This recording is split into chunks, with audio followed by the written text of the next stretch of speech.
So welcome everyone to Don't Look Away, New Contemporary Fiction with Elise Hearst, Nadine Cohen and Jonathan Seidler, conveniently all sitting in a row per the session title. We do what we can. I just want to begin by acknowledging that we are on Wurundjeri and Bunurong land of the people of the Kulin Nation. They are the traditional owners of the land on which Melbourne Jewish Book Week is taking place, and I want to just pay my respects to elders past and present.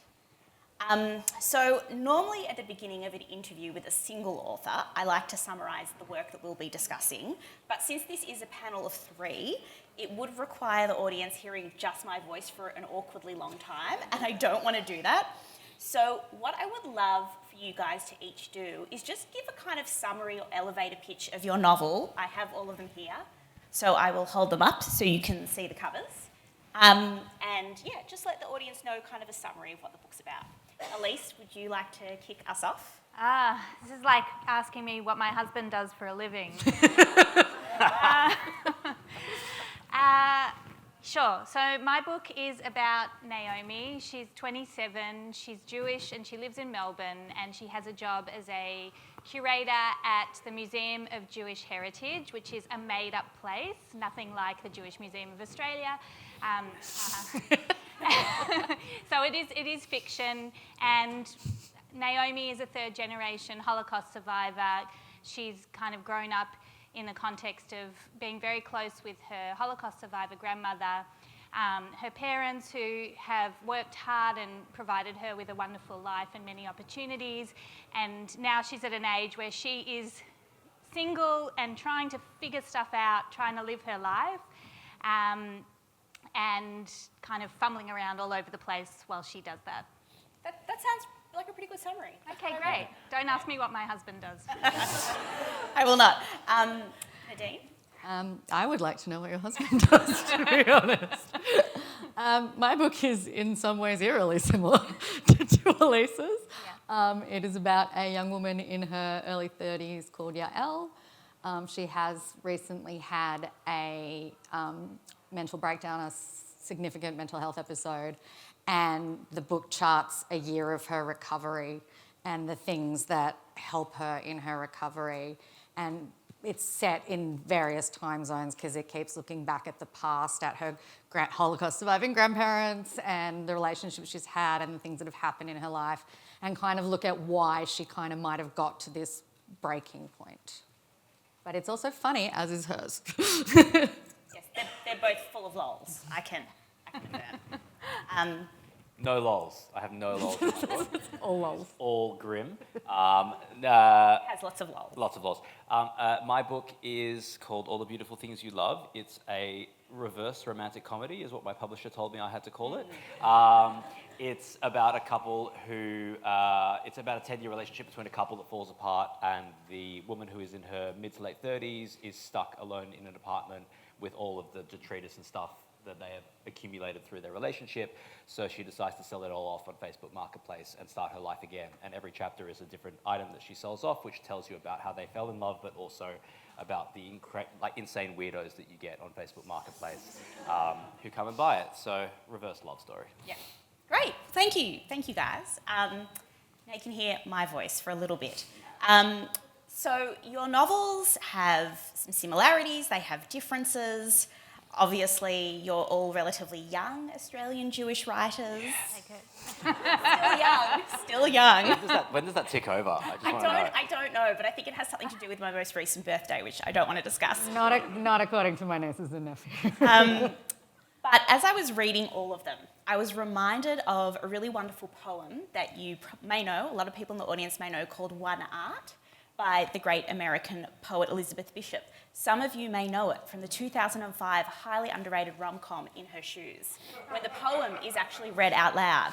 So it begins like this: "The art of losing isn't hard to master. So many things seem filled with the intent to be lost, that their loss is no disaster." And then Bishop goes on to list a series of things that she's lost, starting with the trivial and tangible, and kind of escalating to the spiritual and metaphorical. And it ends with saying, "I lost 2 cities, lovely ones, and vast are some realms I owned, 2 rivers, a continent. I miss them, but it wasn't a disaster." Even losing you, the joking voice, a gesture I love, I shan't have lied. It's evident the art of losing's not too hard to master, though it may look, write it, like disaster. It's a beautiful poem about learning to hold grief and loss with lightness. And whether you are familiar with the poem or not, I think you all followed Bishop's injunction at the end of the poem. You write it, you write about the loss to master it, even though it might look like disaster. And the novels are very funny. They're full of quips about marriage breakdowns, mental health crises, the question of whether or not to have children, bereavement, caregiving, the Holocaust, like really heavy stuff. And so my question for you is, what draws you as writers to these heavy topics? But also, how do you manage to hold these topics with lightness on the page? Because I think you all really master that in your own unique ways. Cool. Are we going in chronological order? Or? Whoever feels moved to speak first. I've just come off a session where I had to talk about heavy stuff, so maybe that's a good place to start.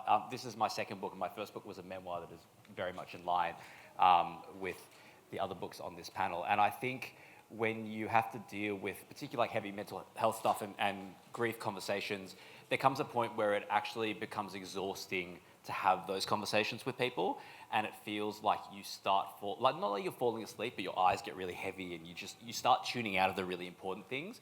And what I found with dealing with this book, which is more about romantic loss, Which is a big loss. Which is a big loss as well. A 10-year relationship ending is a huge loss. Absolutely, but again, you know, like we all go through breakups. It happens to all of us, and there is only so many times when you can hear somebody tell you a version of that story before you're like, oh my God, I can't do it. But the ones that stay with you is when they found a new way in, or they found like a really interesting angle or perspective to tell that story in a way that it makes sense to you in a new and fresh way. And I think trying to find lightness in heavy things, and in my case it was using objects to do that, like really innocuous objects like a kitchen table or a couch or something like that, and all the crazy stories that can come off that. You can tell a love story or a breakup story and actually not tell that story to do it, you know. And I think that we talked about this in different ways, but you can do that with grief, you can do that with mental health, you can do that in all sorts of different ways. So I do feel like using the lightness is a way to kind of get in there, like almost through the back door in a way sometimes. Show don't tell, and in your case, you're showing through like these literal objects. Yeah. And I thought that was necessary, because having had the experience of having to tell it straight the first time and how exhausting that became over time, it was also like a form of self-preservation. But I think it's important for the reader as well. I think that we assume that readers want to hear and understand this stuff all the time, but there comes a point, and it's the same with TV, it's the same with film, where you're just like, oh, this is enough. I can't watch another series about this. I can't do another article about this. Just like, I'm just going to go and watch Seinfeld again. Yeah. And there is a reason, like our brains can't actually process that much, I think. Yeah. So you need to be able to balance them. That makes sense. My answer's kind of multi-pronged, I think. I think partly I don't know any other way to tell a story. I think, that's how in my life, with the bad things that have happened, we do as a community as well. We laugh through things, and because the book it's fiction, but it's auto-fiction. But it's very based on my life. I just tell it as I would tell it to someone. I have a podcast about death. I am drawn to these topics, and we interviewed, and the podcast, our aim was to talk about death in a light way and in a humorous way to make people want to listen, because no one's going to listen if it's just like two Jews talking about death in a really somber way, or anyone talking about death. And we interviewed Ray Martin the other day, who has a television show about death coming out that is basically our podcast with a budget. And it's called Ray Martin Plans His Own Funeral. Like, it's not called that, but that's basically, these people went to him and said, "You're old. Do you want to make a TV show about planning your funeral?" And he did, and it's amazing. But he said he wanted it to be much funnier than it was, and he was pushing for funny because he knows that people aren't going to tune in the next time if it's just this like grim thing talking about this subject that no one wants to talk about. And so there's that. And then, yeah, I think that, I can't remember the third prong, but We can come back to it. those are some things that I think. Yeah. Yeah, I think that there's this constant interplay between the living and the dead, and especially even with my title, which one day we're all going to die. You know, it's funny because it's how people receive that title. Like, some people receive it and think it's hilarious, and some people are really like, whoa, what's this about? But I guess what I wanted it to speak to was just how ever-present death is in life. And especially, you know, I think it's maybe particular to Jews, I don't know, tell me if I'm wrong, but that you know, conversations about death are very kind of integrated into culture, and humour plays a big part in that.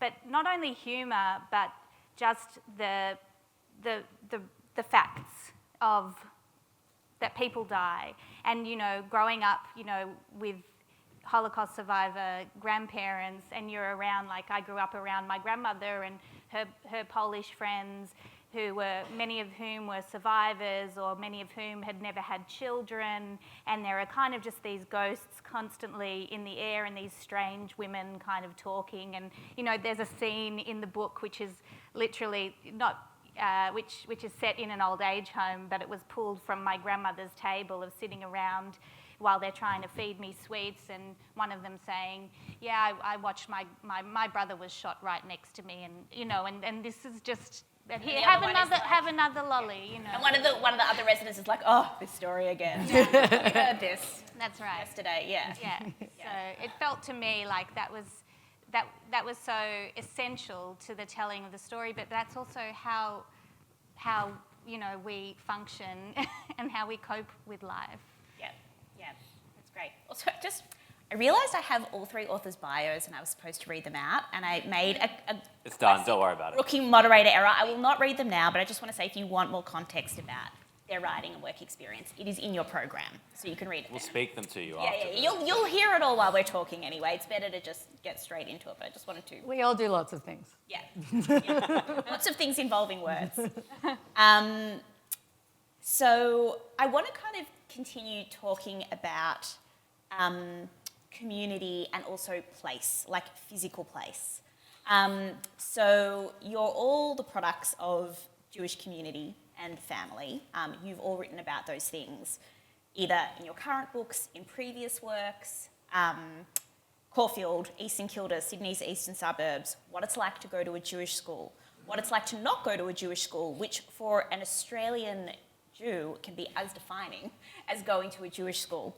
I was just wondering if you could kind of reflect on writing about family and intimate connections, but also tying it to how do you write about those things for a broader Australian audience that does not maybe know, or even a broader international audience that doesn't necessarily know a lot about Jews? Because I think you have two readers.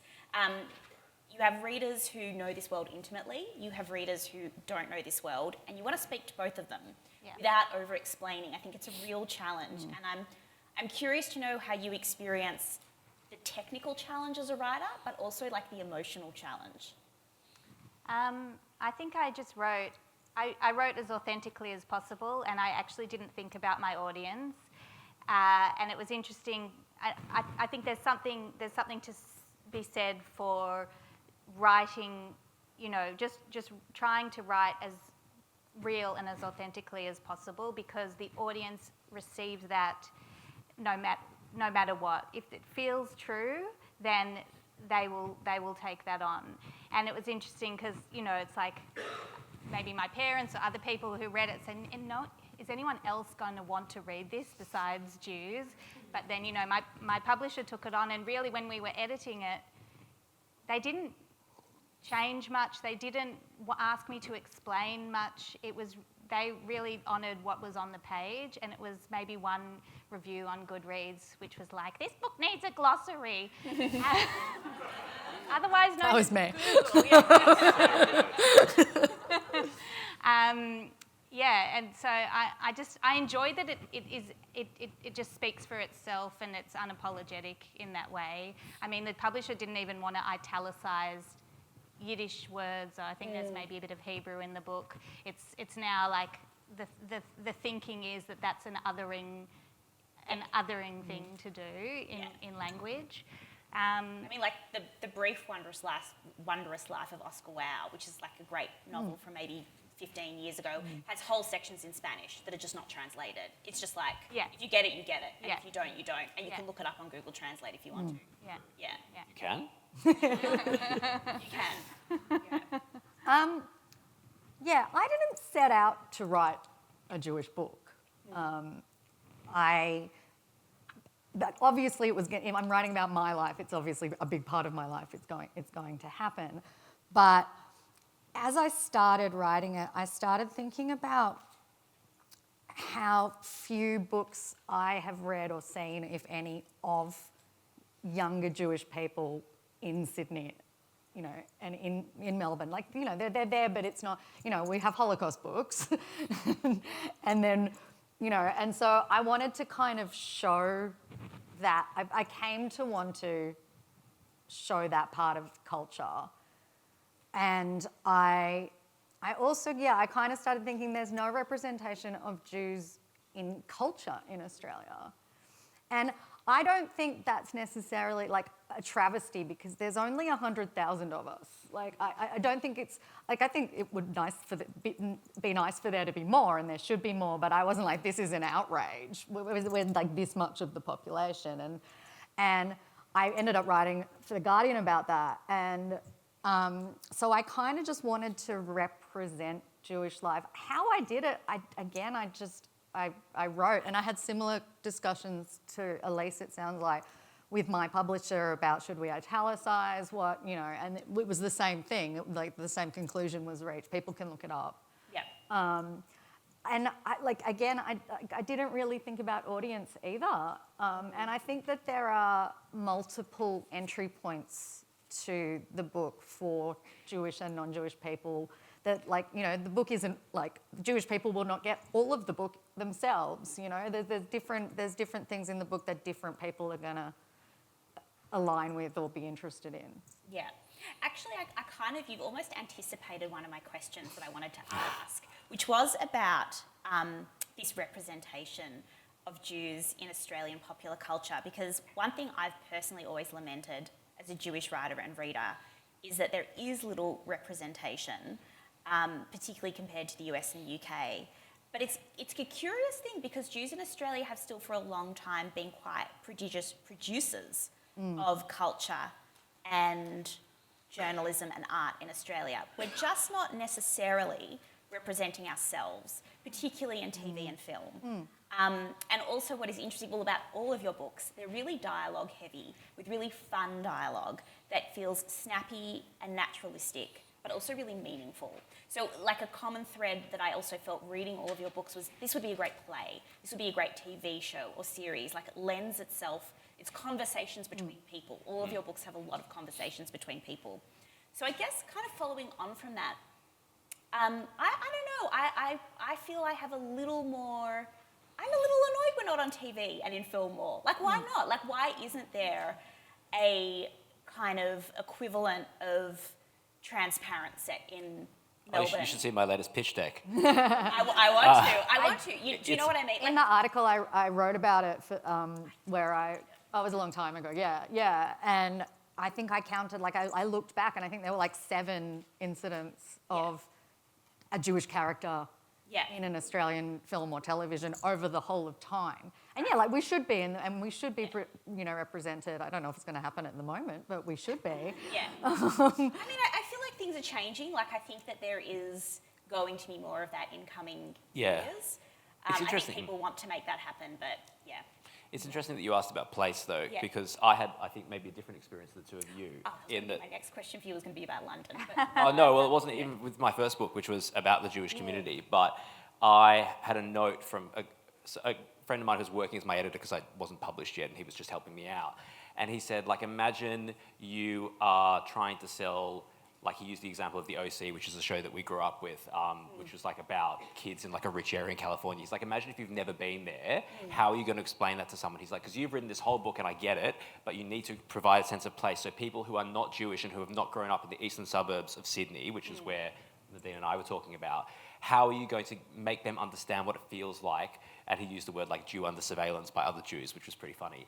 But he's like, what does it feel like to like grow up in a community like that? Because I think we know that from seeing like Looking for Ella Brandy, for instance. Totally, Like bananas, the we spy get novels, that, but people don't understand that like Jews have a similar kind of thing going on.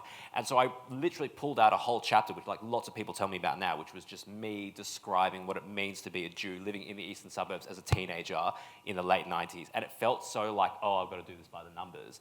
But it was so necessary because people don't have that context at all. So it was interesting they had to consciously do that as opposed to the rest of it, which was subconscious. No, it's like almost a little bit of education of an audience and building an audience. Yeah, and you assume, I think also if you went to a Jewish day school and you grew up in a largely Jewish area, you presume that everybody thinks the way that you do because that's just the way you're raised until you go to university and you're the only Jew there. Yeah. So I think there was that as well. It's just like we come from an environment where, the guy you buy your bagels from, the woman who's at the pharmacy, like everyone you run into is your religion, your background. They know your parents. They know, everything about you. And that means that you have an assumption of like an in-baked knowledge from everybody, but nobody else cares and nobody else knows who you are or where you came from. So you do have to kind of hold their hand and take them down that path. There's a comedian called Moshe Kasher. He's an American comedian. He's fascinating. He grew up in Hasidic Williamsburg in Brooklyn with two deaf parents. Anyway, he came to Australia maybe a decade ago, and he talks about coming to Australia and bombing because all his jokes are about Jewish people. And in America, and particularly in North America and in New York, that's great. Everyone understands that. But no, he was just like, I literally didn't get jokes at any of my shows. Yeah. Because no one knows Jewish culture here. Yeah. It's good we've got a good audience here. You should have come here. Elise, you look like there's something you want to say, or no? No, I'm working on being a Jewish celebrity. I'm really trying. So Ready for your close-up. doing my bit, guys. Yeah, we're all available to write screenplays. I'm just putting it out here now. All of us can do it. Yeah. I want to actually go back to the question of place because your book goes to London. You go from, the heart of like Bondi, Jewish shtetl to a place that is huge, like a mega city. And I really love how place is evoked in your novel because it gives a really great sense of London.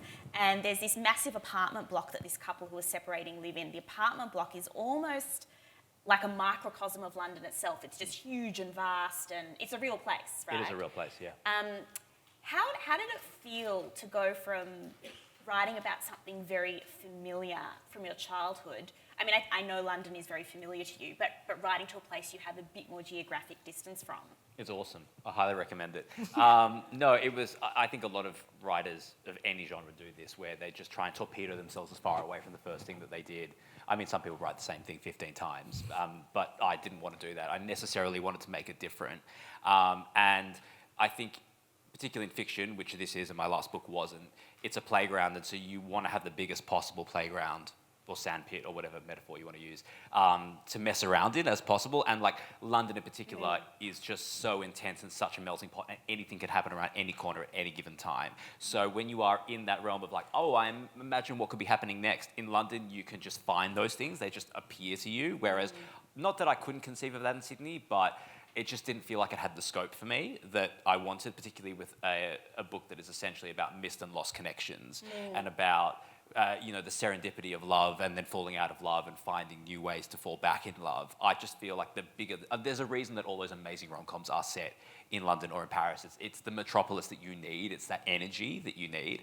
Precipitate these Precisely. coincidences that then lead to the inevitable Yeah. outcome. Yeah, and I'd lived there for a couple of years before COVID, and I think we had to leave before we wanted to. So it was a nice love letter to that city as well. Yeah. And how did it feel as well to, like, you inhabit the two characters, the couple, Ellie and Enzo. One is an Italian man, the other is an English woman. They're Which also, I am. You are neither an Italian man nor an English woman, No. so it would seem. Not yet. Was that a similar thing where it was just lovely to have the distance from this space that had been very intimate and familiar, and then you went out into these characters that were kind of... It's so exciting. Yeah. It's and I didn't realize how much I loved doing it until I started doing it, and now I'm addicted to it, and that's a problem because I neglect my child to go and write. But it's a really when you can find a character and hear them talking to you, and you can fall into that voice. It's the best. It's so much fun, and at the end, I got to it and I took it to my publisher, and she's like, "Oh, you wrote as a woman. That'll be fun for us to have a conversation about in the media." And it hadn't even occurred to me. It was just like it made sense. It couldn't be anybody else. And for me, the challenge and the interesting part was writing this novel as a young woman where the stakes are so much higher, and I have a lot of friends who are in their mid-late 30s who have their relationships have fallen apart, and they have to make egg-freezing decisions and decisions I'm never going to have to make, and that's so, I just felt like particularly in romantic comedies, that kind of, not existential, but that feeling that it's really all the walls are coming in on me at the same time, the expectations from my family and from my friends, and what am I going to do, and who did I think I was going to be at this point in my life. It just felt like it was better articulated through a 6-foot Mancunian woman than it would be through me. So, yeah. Well, this is good because this leads me to another question I have, which is the body and kind of almost body horror. One thing that I loved about all of your books was actually I've even written the question down. Let me find it because I wanted to read. Yes, okay. So each of these novels have a kind of sensual body horror to them, or eroticism, or eros at some point. I mean the intimacies of the body, not necessarily sex, although sex is included. There are sexy bits too. There are bodies that are in crisis, bodies that are breaking down, bodies that are having orgasms, that are fretting about contraception. There's all manner of Jewish tummy ailments, Elise, in your book. Not explicitly mentioned as Jewish, but if you're a Jewish woman and you're reading it, you're like, you know what that sort of tummy is about. I loved these bits, and I love writing that gets into the really physical element of life. If you think about it, when you read short stories and novels, people don't go to the toilet enough. This has always been a gripe of mine. Lots of going to the toilet in your novel. Apparently, yeah. Which I love. Yeah, great. I mean that in the best possible way. Thank you. I am curious to know, though, how you feel as writers. I think it's very hard to write about this stuff. Sex is fun to write about and difficult, but going to the toilet, it's actually quite hard. Did it just come out, so to speak? Yeah, I just remember one of my favourite pieces of writing, I think it was year 11 or year 12 literature. It was a Helen Garner short story, and it's there's a little girl in it, and she needs to poo, and I remember she's at the playground or something, and she kind of pushes it back in to do it later. I just remember reading that, and I was like, oh, this is the best. So thanks, Helen Garner. I'm sure she'd be thrilled to know that that's the nugget I held on to all these years. But I had that thought of well, we're not. Yeah, why don't characters pish? Or because they do. No, but it felt very especially a 27-year-old woman. It just she's experiencing life through her body. Everything is kind of either happening.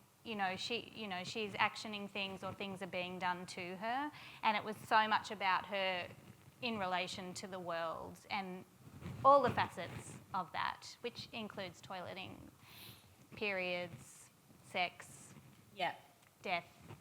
Yeah. Also, I feel like, Nadine, in your book, we get some really wonderful descriptions of the body in breakdown or a state of neglect. And what it also means to bring your body back to life after a crisis. Mm-hmm. And I know that my own experience of kind of caring for people who are dying and bereavement is that there is this neglect of that entirely. And then one thing I thought you captured so well was these moments when, after a crisis and after that period of kind of, not even neglect might be a strong word, but it not being primary or something, you're thinking of these sparks of creativity where an interest in those things comes back to life. And I'm just curious to know, like that was very much my experience reading it. Was that something that you wanted to capture, or did it just kind of come out because it was part of your experience? I think it was inevitable that the body was a focus because of there's passages about I cared for my mother, I cared for my grandmother, and there's passages about their deterioration physically. But also, mentally, like if you have a full mental breakdown, your body breaks down just as much. Like it's all the same, or you've stopped caring about it, or you stop caring about it. And I definitely wanted to show the physicality of breaking down. That was intentional. There's no toileting. I made up for it. You either come from a family that talks about the toilet stuff all the time, or they don't, and mine didn't, and I can't deal with anything to do with that. Blame my parents. They were Sex is fine. I can write about sex, but toileting not so much. But yeah, I think that and I think that like the water is such a strong thing, and I wanted to capture bodies in water. Yes. As well, and how your body feels submerged in water versus. So yeah, I don't know if I did it intentionally, but I think it was inevitable based on the themes and what's explored, I guess. Yeah. I also felt like there are sections of Nadine's novel that take place in the women's baths in Coogee, which is a space for women-identified people. And there was something about that really made me think, as I was reading, of the mikveh.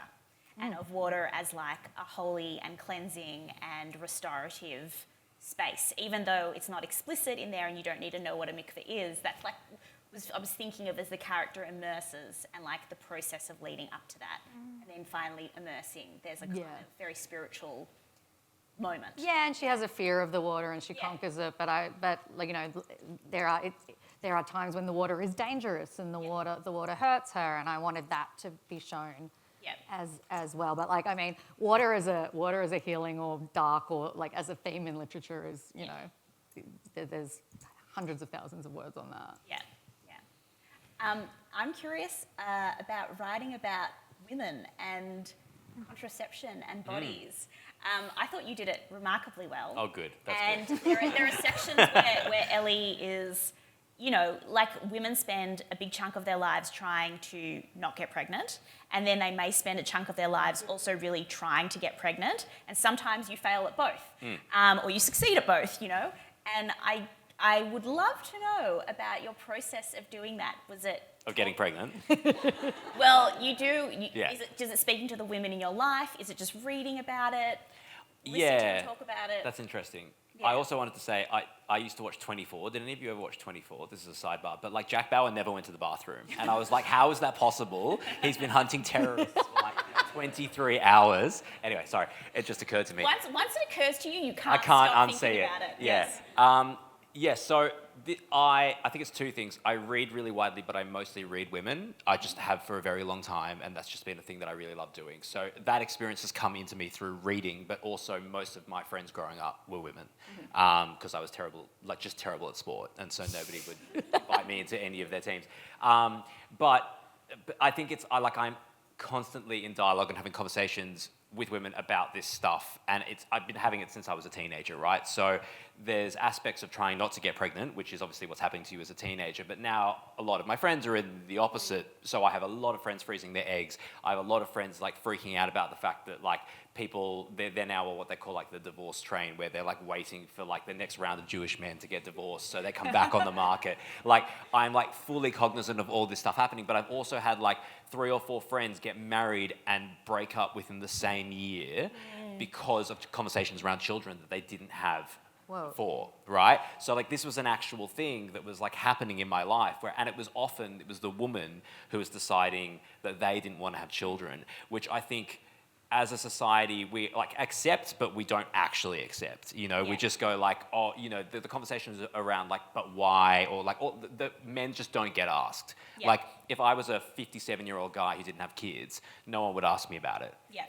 But like with women, it's like, oh, could your husband not do it? Like just there's so many things, and then the expectation and the pressure that gets placed on you. Yeah. And I think that's particularly acute, like post 35. Yeah. And so that's where I wanted to situate this character, because that's when it gets really crunchy, Yeah, you know? that's So the if you point, have been in a long-term relationship and you have thought that this is where you're going in your life, but actually as a woman, and I dated a woman who didn't want to have children, Yeah. and she told me when we started dating that she didn't want to have children, and I was like, challenge accepted, you know, like this is absolutely not going to be the case. And then we broke up 2 years later and she still didn't want to have children. Surprise. But it was a really, like, I think we are conditioned as a society to believe that there is one route to happiness, and that route, and I have children and I love it, but it's not for everybody. And the idea that you are somehow less important or a less valuable member of society because you have opted to or cannot have children was just mind-blowing to me. And I really wanted to investigate that. And it's also like, I have experience in talking about it and hearing about it, but it will never be my experience. It just never will be. And so it's a creative challenge. It's like, can you put yourself effectively or semi-effectively in that person's shoes and then articulate something that you find really distressing, but is never going to be your situation, you know? So that's what I wanted to do with Ellie. Challenge accepted, you might say. Yeah, but also it drew on all of those things, yeah. And I think it was a really important lesson for me to be able to, again, having written memoir, like fully step outside myself and just go like, what is the furthest possible situation from something that would happen in my life? And that is it, you know? But it's so, it just, the amount of, like people that I've talked to as a result of this book coming out have just been like, finally somebody has put that into a character, which is not to say that hasn't happened before, but maybe not in this way.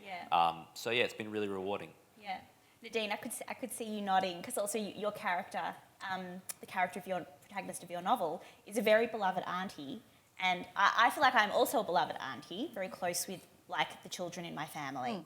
And I think that's a very beautiful representation that we don't see, I feel, enough in like fiction or film in general, like women who may not have children themselves, but who are very close to children in their lives and provide like this extra maternal, this kind of extra form of maternal care. Yeah, I mean, I am a childless woman over 40. It's okay. Don't leave. I wanted kids. It doesn't look like it's going to happen for me for various reasons. The Vice President of America thinks I shouldn't be allowed to vote. Well, the vice presidential candidate for America apparently thinks I shouldn't be able to vote, you know, like. But I am extremely close with my nieces and nephew. And the book explores relationships, mostly between women, different relationships between women. It's about my relationship with my mum, with my sister. I mean, her mum, her sister. My grandmother, this older woman that she meets and becomes friends with, the nieces and nephews. And I did want to definitely show, even though it is just reality for me, that there are different types of friendships and relationships. And I think one of the things that I've written about a lot in my life that is also in the book is intergenerational friendships. You know, I hear so many times, I hear people say, it's so hard to make friends as an adult. And I have never had that experience, also because I'm delightful. But, you know, it's because people have this narrow idea of who they can be friends with and the relationships they can have with the people in their family even and the children in their family. And I kind of like, my interest as a writer is in exploring those kind of different dynamics that aren't the traditional boyfriend, husband, mother, daughter. Yep. Yeah, it's lovely. And I feel like, Elise, this also comes up in your novel as well, like very complex relationships between mothers and daughters across generations, and also relationships between women that are very close but also fractious, you know? And I particularly, one aspect of your novel that I really liked was that we have these two Jewish sisters who are not close. Yeah.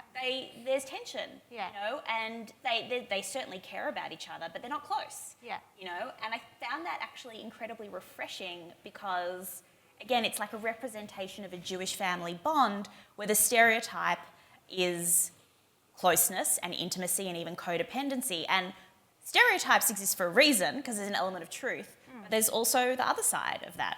Yeah. Yeah, Yeah, and as someone who doesn't have a sister, you would think that I would write the fantasy of having a sister as being the best thing ever, you know, as having long desired, you know, to have that sort of relationship. But I found so much joy in that, like, in that tension between the two sisters, and how one sister, you know, with Naomi, you know, the character we follow through her story is kind of so codependent with her parents, and so invested, and kind of just terrified of disappointing everybody and anybody in her life. And then she has this sister who just lets it all kind of just wash over her and doesn't give a shit. And it was liberating to write the don't give a shit character, because I'm not a don't give a shit person. But I would, you know, there's elements of that you know you want for yourself. Yeah, so totally. It was really fun to write that sister dynamic. I was reading Melanie and I was thinking, need more of this. I know. It was one of, like, the first person who read the book. She was just like, Melanie, she needs her own book. Absolutely. She's a firecracker. Yeah. Yeah. Well, we've only got a few minutes left. I want to end with a fun question. I love... They've all been fun questions. Well, this is a really fun one. This is the most fun, I think. I am a big fan of pop culture, and I love it when high and low culture come together in art. And I think you all do that really well in your books and in previous works. There's a lot of music in your book. There's a lot of there's kitsch in this fictional Museum of Jewish Heritage. There's this like exhibition about kitsch. There's all these things. So what I would like to know, and all the beautiful things you love comes with a playlist. I also want to add that as well, so you can listen to the playlist kind of as you're reading. Check is in the mail. I'd like some a little 10% from Spotify. Yeah. So what non-literary cultural things have you been loving lately and is informing your creative work? Music, TV, visual art, theatre, a recommendation for the audience perhaps? So fun, this question. You can go last if you like. Okay, great. Yeah. I'm going to put you on the spot. So. Yeah. Yeah. I watch a lot of TV, so I should know the answer to this. I watched a show quite recently which was excellent, which is called, oh my God, it's on Netflix, it's a one-word, Eric. It's called Eric, and it's got, what's his name? He's got Thank you, Benedict Cumberbatch. Tammy Sussman, over there. And it's just this, it's the kind of show where you just cannot believe that they greenlit it. It's bizarre show, which is essentially about, set in the 80s, thank you, set in the 80s about a, I guess he's like in a Mock Henson puppeteering kind of job and he's an alcoholic, and he and his wife lose their son. Their son's like kidnapped, and he goes on this like quest to find his son. But at the same time, he has this like realization with this puppet that his son's designed, like following him around New York City as he gets progressively drunker through the series. It's mad, absolutely mad. Eric, all right. Ding. One thing, if it comes here, everyone should see Dracula by Kip Williams from the Sydney Theatre Company. It was his last play in a trilogy of adaptations he wrote and directed. And Importance of Being Earnest, I'm pretty sure, came to Melbourne, which was just phenomenal. And then Jekyll and Hyde, and then Dracula was the last. It's incredible. If it comes here, everyone should see it.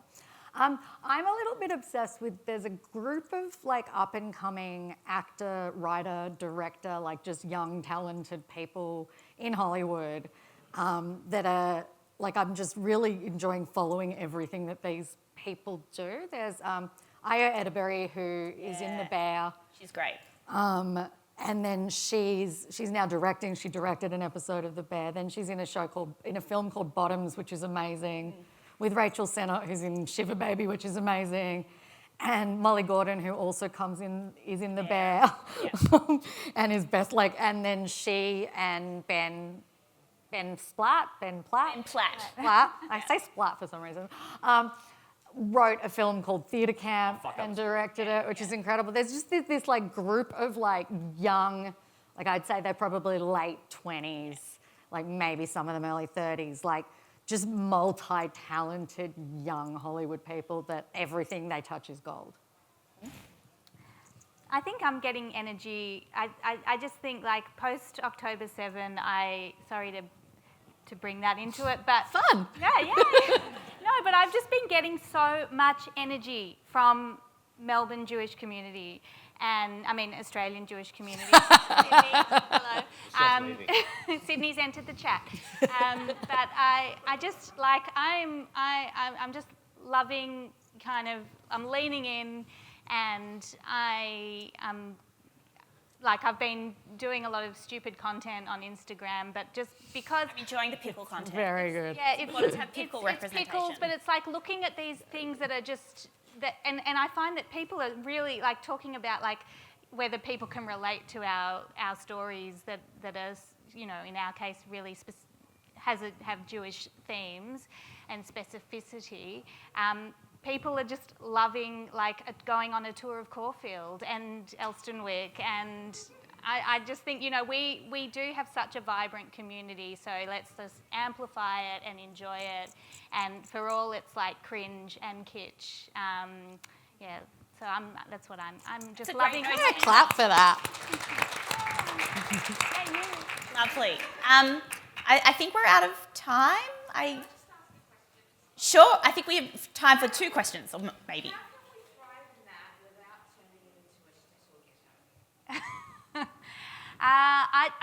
I think that shtetls and ghettos. Okay, but I think sometimes we need community, and we need to be insular, and I think that's okay. That's what we have community and we have these institutions for. You know, sadly, that's, you know, what we have to do in some circumstances, and I think kind of in growing up, it's never felt like more amplified than now. I just take comfort that we have that support, and when the time is right, we can re-emerge and spread our tentacles throughout the land. Great. Well, thank you, everyone. Thank you, Elise. Yes, thank you.